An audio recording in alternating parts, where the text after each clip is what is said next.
بسم اللہ الرحمن الرحیم انما الصدقات للفقراء والمساکین کہ صدقات یعنی زکوٰۃ فقراء کے لیے ہے اور مساکین کے لیے۔ زکوٰۃ کا معنی لغوی اصطلاحی کو بتا دیا گیا ہے، اور زکوٰۃ کے فوائد کیا ہیں اس کا بھی تذکرہ ہوا ہے۔ اور اسی طرح اللہ تعالیٰ نے انسان کی ضروریات کو مد نظر رکھتے ہوئے اسے دنیا میں احسن طریقے سے جائز طریقے سے روزی کمانے کا طریقہ بھی بتایا، اور کس طرح وہ پاکیزہ زندگی بسر کر سکتا ہے وہ بھی انسان کی رہنمائی کی گئی ہے۔ سب سے پہلے اسلام نے جو ہماری رہنمائی کی ہے وہ یہ ہے کہ طلب کسب الحلال فریضۃ بعد الفریضہ، کہ حلال کمائی کو تلاش کرنا، حلال رزق تلاش کرنا، یہ فرض کے بعد ایک فرض ہے۔ یعنی نماز جس طرح فرض ہے اسی طرح رزق حلال کی تلاش کرنا یہ بھی فرض ہے۔ اور پھر رسول اللہ صلی اللہ علیہ وسلم نے فرمایا ما اکل احد طعاما قط خیرا من ان یاکل من عمل یدیہ، اگر کوئی شخص پاکیزہ کھانا چاہتا ہے تو اسے یہ سمجھ لینا چاہیے کہ ہاتھ کے کمائے ہوئے مال سے بہتر مال کوئی نہیں، یعنی اپنے ہاتھ سے محنت کر کے کماؤ اور وہ کھاؤ۔ یہ کیوں؟ اس لیے کہ انبیاء کا بھی یہ طریقہ تھا۔ رسول اللہ صلی اللہ علیہ وسلم نے فرمایا ان نبی اللہ داؤد علیہ السلام یأکل من عمل یدہ، کہ اللہ کے نبی داؤد علیہ السلام بھی اپنے ہاتھ سے محنت کرتے، کماتے اور وہ کھاتے۔ یعنی ایک تو انسان کو یہ کوشش کرنی چاہیے کہ وہ خود کمائے، محنت کر کے کمائے، اور محنت یہ نہیں ہے کہ وہ کلاڑی پکڑ کے نکل جائے جنگل میں۔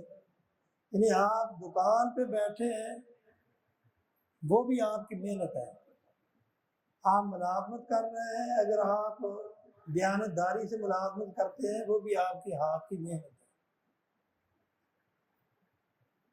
رسول اللہ صلی اللہ علیہ وسلم نے فرمایا کہ جو آدمی اپنے ہاتھ سے محنت کر کے کماتا ہے پھر کھاتا ہے، اس سے بڑھ کے اچھا رزق ہے ہی نہیں۔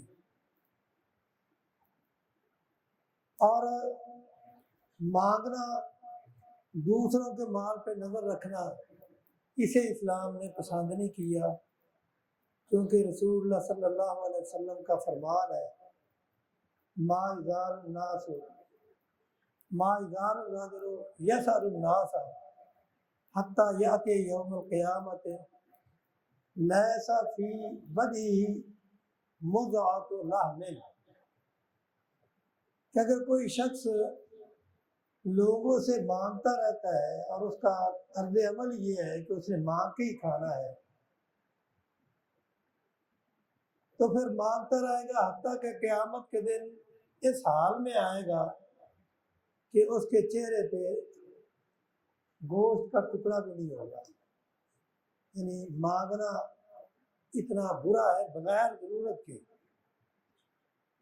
بغیر حاجت کے۔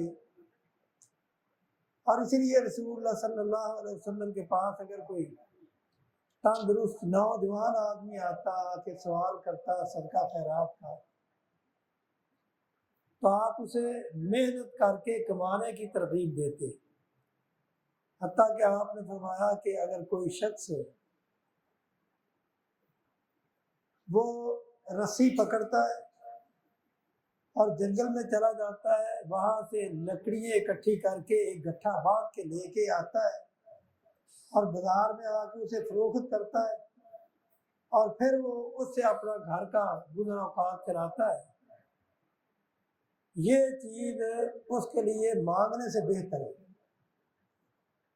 اس لیے رسول اللہ صلی اللہ علیہ وسلم نے ہمیشہ صحابہ کو محنت کرنے کی ترغیب دی، اور آپ نے ان لوگوں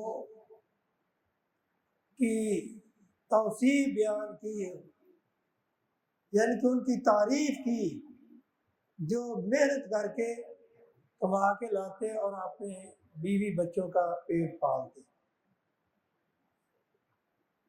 صحابہ میں سے کتنے ایسے لوگ تھے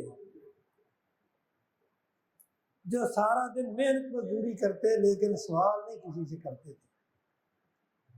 سوال کرنا بغیر ضرورت کے یہ حلال نہیں ہے، اور ایسا شخص قیامت کے دن وہ اس حال میں آئے گا کہ اس کے چہرے پہ گوشت نہیں ہوگا۔